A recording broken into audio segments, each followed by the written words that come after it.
All right. My name is Jesse. I'm from picturebandit.com, and this is Pepakura Designer 2. I believe Pepakura stands for papercraft. I'm not sure. I have to look it up. Anyway, if you do anything dealing with 3D, you should know about this program. I mean, seriously, this is awesome. I first came across it on my last project, looking to print something in 3D, and this came up. And then I checked into it, and it turned out to be an awesome, awesome program. All right, what this program does is when you import your 3D model, it will flatten it out for you in a manner so you can print it on regular sheets of paper, cut it out, glue it together, and produce a physical replica of your model. Now, to me, this is just awesome. We're talking about prototypes, toys, rocket housings, shells for robots, costumes, and as you'll see in a little bit, I use this program to create a Halloween costume for my son, and this thing looks real. The first thing you want to know is to use low poly models. You can use high definition models, but it'll take a lot of cutting and intricate cutting and bending, and it's just going to be so small. You know, the more organic your model looks, the harder it's going to be. So I suggest something with low polygons. Some file types that it accepts are OBJ or object files, DXF files, 3ds, and a couple others. You can just kind of go through in the open menu and just see what kind of files you can import in there.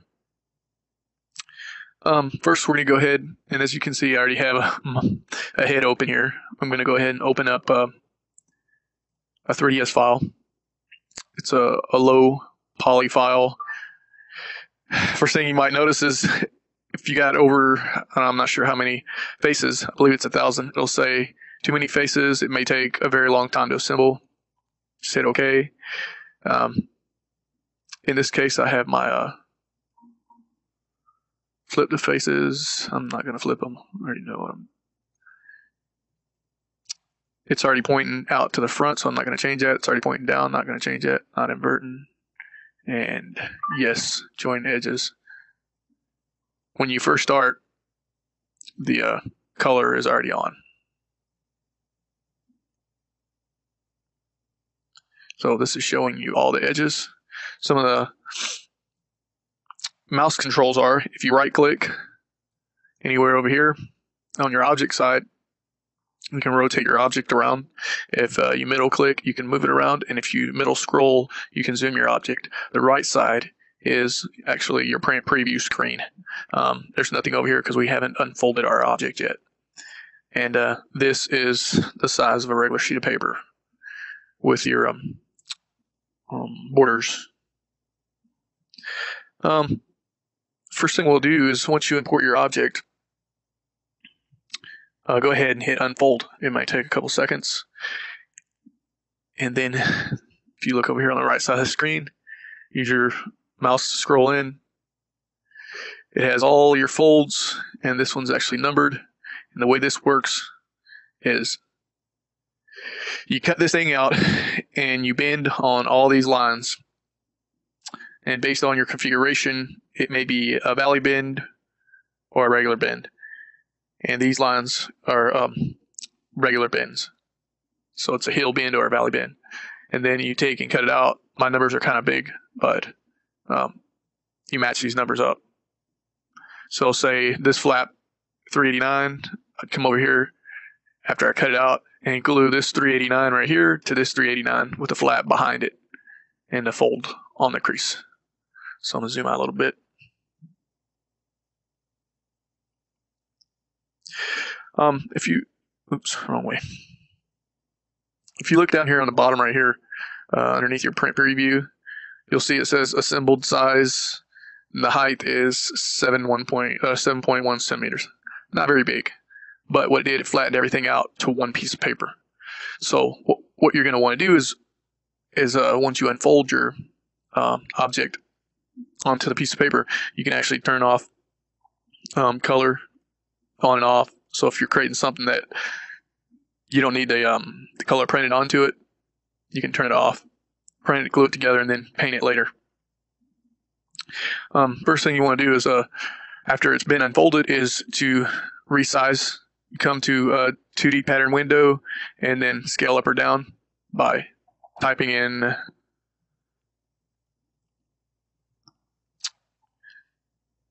so if I change this to I guess 26 would it be the normal size of a head, 26 centimeters. It spreads it out over a bunch of pages. Now you can click and drag these around. If you come up here to the top, you can rotate them, you can divide them. So if it's on multiple pages, what we're going to want to do here is I just divided a face, select and move. Now I can separate these and try to get this one on one piece of paper. If I wanted to rotate it for whatever reason, if it didn't fit, I could just click one of these circles, grab and pull another one, and it'll snap. Now I can fit it on one piece of paper. I would go through and divide the rest of these up. If you wanted to, and all I'm doing is right clicking on open space. If you wanted to look and check the corresponding faces, if you click on it, it'll show you where this is located on the model itself.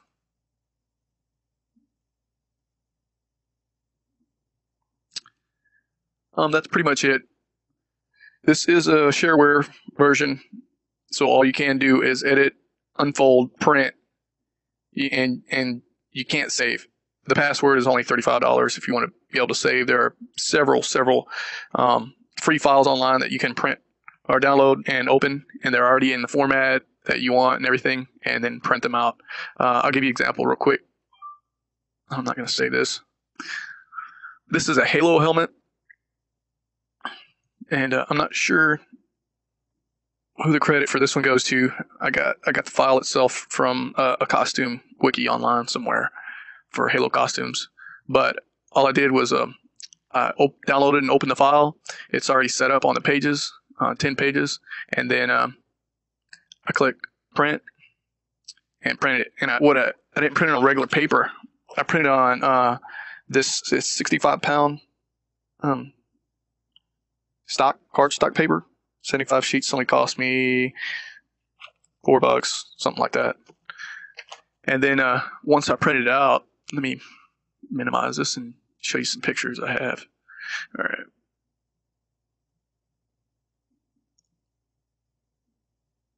So once I printed it out, as you can see, printed out on 10 pages. I took and cut them out, cut all the pieces out, and then I creased the edges with a butter knife so it would make it the folding easier. And then I just used super glue because it was so much quicker just to put a dab of super glue on these flaps, and then all I had to do was hold it there for like 1 second, and then I lined up the numbers with the corresponding number and the lines, lined up the lines real good on these flaps.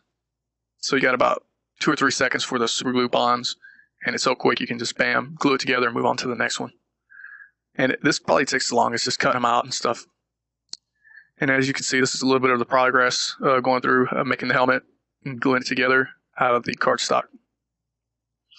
And this is kind of the finished product of just a paper being glued together. I left the support in there, and here's some more pictures of that. Just kind of got my hand up in there.